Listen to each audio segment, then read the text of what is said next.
આપણી આસપાસ કેટલા બધા ગીતો છે નહીં? રેડિયો પર, ટીવી પર, લગ્નમાં. પણ ક્યારે એવો વિચાર આવ્યો કે અમુક ગીતો એ આવે છે ક્યાંથી? ચાલો આજે આપણે સાથે મળીને એવા જ કેટલાક ગીતોના ગુપ્ત ખજાનાને શોધવા માટે એક મજેદાર સફર પર નીકળીએ. ખરેખર આ સવાલ બહુ મજાનો છે ને. વિચારો તો, એવા કેટલાય ગીતો છે જે આપણે કદાચ નાનપણથી ગાતા હોઈએ છીએ, પણ એ બનાવ્યું કોણે એ કોઈને ખબર જ નથી.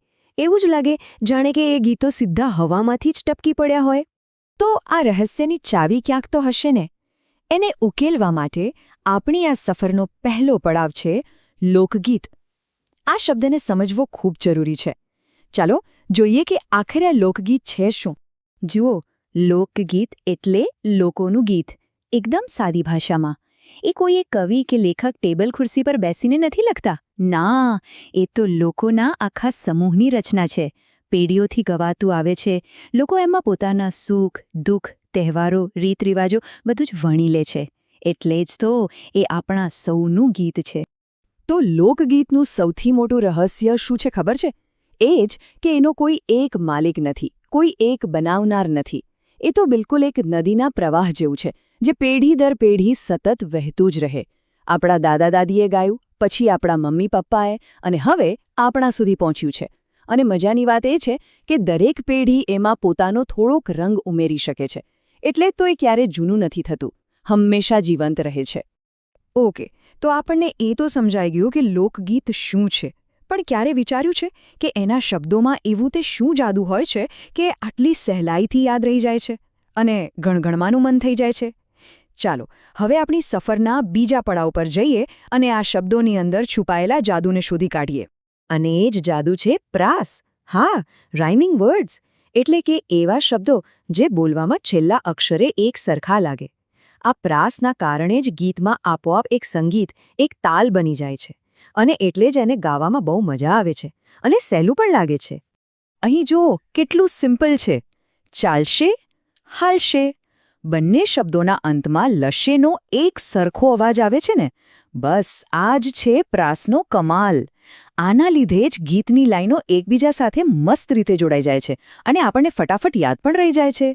પણ વાત ખાલી પ્રાસ પર નથી અટકતી. લોકગીતોમાં બીજા પણ ઘણા ખજાના છુપાયેલા છે. તમે સાંભળ્યું હશે ને, રે, લોલ, જી આવા શબ્દો એ ગીતને વધારે મીઠું બનાવે છે. પછી એમાં આપણે પોતાની સ્થાનિક બોલીના શબ્દો પણ હોય છે, જેમ કે પોળ, ખોરડું, પાણીયારું. આ શબ્દો સાંભળીને આપણને તરત જ પોતાનાપણાનો અનુભવ થાય છે. અને હા, અમુક લાઈનો તો વારંવાર રિપીટ થતી હોય છે, જેથી આખું ગીત મગજમાં બરાબર બેસી જાય. તો અત્યાર સુધી આપણે ગીતો અને એના શબ્દોની દુનિયામાં હતા. પણ એક મિનિટ, શું આ લોકો દ્વારા બનાવાયેલી કળા ફક્ત ગીતોમાં જ હોય છે કે બીજી ક્યાંય પણ જોવા મળે છે? ચાલો હવે આપણી આ શોધને થોડી મોટી કરીએ અને ગીતોને આપણી કળા અને આપણા ભવ્ય વારસા સાથે જોડીને જોઈએ. અને જવાબ છે હા. જેમ લોકગીત કોઈ એક વ્યક્તિનું નથી પણ આખા સમાજનું છે, બસ એ જ રીતે આપણી ઘણી અદ્ભુત કલાકૃતિઓ પણ કોઈ એક કલાકારની નથી. એ તો સેંકડો, હજારો કારીગરોના હાથોથી, એમના પરસેવાથી બનેલી છે. એ આપણા સૌનો સહિયારો વારસો છે. અને આનું સૌથી સુંદર ઉદાહરણ જોવું હોય તો આ જુઓ, પાટણની ભવ્ય રાણકી વાવ. જરા વિચારો તો, આ અદ્ભુત વાવ બનાવવા પાછળ કેટલાય કારીગરોના નામ વગરના હાથ હશે, જેમણે પોતાની આખી જિંદગી આપી દીધી હશે.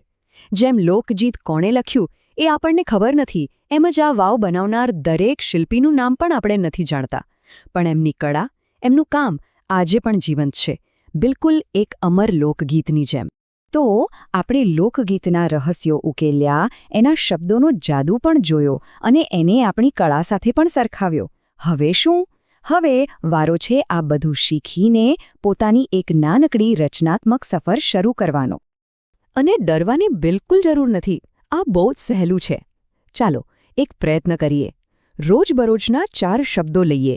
ખાધો, પીધો, ઓઢ્યો, સૂતો. બોલી જુઓ. ખાધો, પીધો, ઓઢ્યો, સૂતો. છે ને એમાં એક છુપાયેલો તાલ? બસ આવા જ સાદા શબ્દોથી શરૂઆત કરવાની છે. વિષય ગમે તે ચાલે.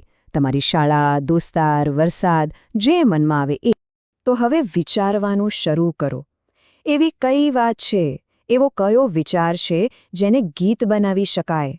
યાદ રાખજો, દુનિયાનું દરેક મોટું ગીત એક નાના અમથા વિચારથી જ શરૂ થયું હતું. તો તમારો એ પહેલો વિચાર શેના વિશે હશે?